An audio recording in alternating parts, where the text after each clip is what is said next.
বান্দা যদি আল্লাহমুখী হয়, আল্লাহকে বিশ্বাস করে, তো আল্লাহ তাকে এমন জায়গা থেকে তাকে রিজিকের ব্যবস্থা করবে যেরকম একটা পাখি সকালবেলা খালি পেটে যায়, বিকালবেলা ভরা পেটে আসে। বিশ্বাস, কনফিডেন্স ওই লেভেলে থাকতে হবে। রিজিক উপরওয়ালার কাছে। বলছে আপনি সকাল থেকে বিকাল পর্যন্ত পরিশ্রম করার দায়িত্ব আপনার, কিন্তু দেওয়ার দায়িত্ব উপরওয়ালা। আপনি হাজারো প্ল্যান করবেন, হাজারো টাকা বিনিয়োগ করবেন, হাজারো পরিশ্রম করবেন, দিন শেষে ফলাফল দেওয়ার দায়িত্ব কিন্তু উপরওয়ালার, আপনার কাছে নাই। আপনি কি এরকম দেখেন, মানে যে আমরা তো আসলে অনেক ইয়াংস্টারদের সাথে দেখা হয়, অনেক মানুষের সাথে দেখা হয়, যে কিনা যে বলছে হতাশ হয়ে যাচ্ছে, লাইফে হতাশ হয়ে যাচ্ছে, যে এটা করে কি হবে, আমি তো চাই ওইটা, কিন্তু এটা করলে তো আমি পৌঁছাইতে পারবো না। এই কথা বলে না কিছু আসলে ভাবে করতে পারতেছে, কোনো রেজাল্ট আসতেছে না দেখে আরো হতাশায় ভুগে যাচ্ছে। ওদের কাছে আপনি যখন এই কথাটা বলবেন, তারপর ওদের বুকে কোনো নাড়া দিচ্ছে না, then what you can actually do, কি বলতে পারি? এইখানে খুব সিম্পল। আমি যেটা বলবো, আমাদের দেশের যুব সমাজ যারা আর কি, এখন যদি আমি বলি 18, 20, 22, 24, 26, 28 বছর বয়স যাদের বর্তমান, বা 30 বছর বয়স, তাদের উদ্দেশ্যে যেটা বলা, এখানে বিশাল একটা গ্যাপ হচ্ছে।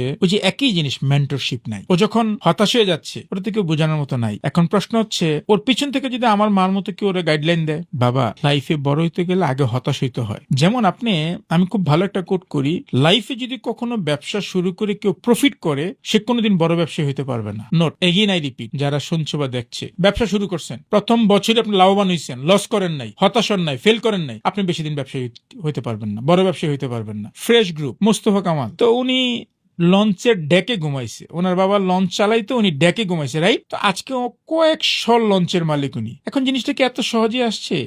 ওনার হিস্ট্রি যখন আপনি পড়বেন, তখন আপনার চোখ দিয়ে অটো পানি আসবে। তো এখন জিনিস হচ্ছে কি, হতাশ হচ্ছেন, ফেল করছেন, এটা মানি হচ্ছে আপনি সফলতার দিকে যাচ্ছে। এখন আপনি যখন এটাকে ফেলিওর মনে করছেন, you are not a right player for the entrepreneur. ব্যর্থতা কোনটা? আপনি দৌড়াইতেছেন, পড়ে গেছেন। পড়ে যাওয়ার নাম ব্যর্থতা না।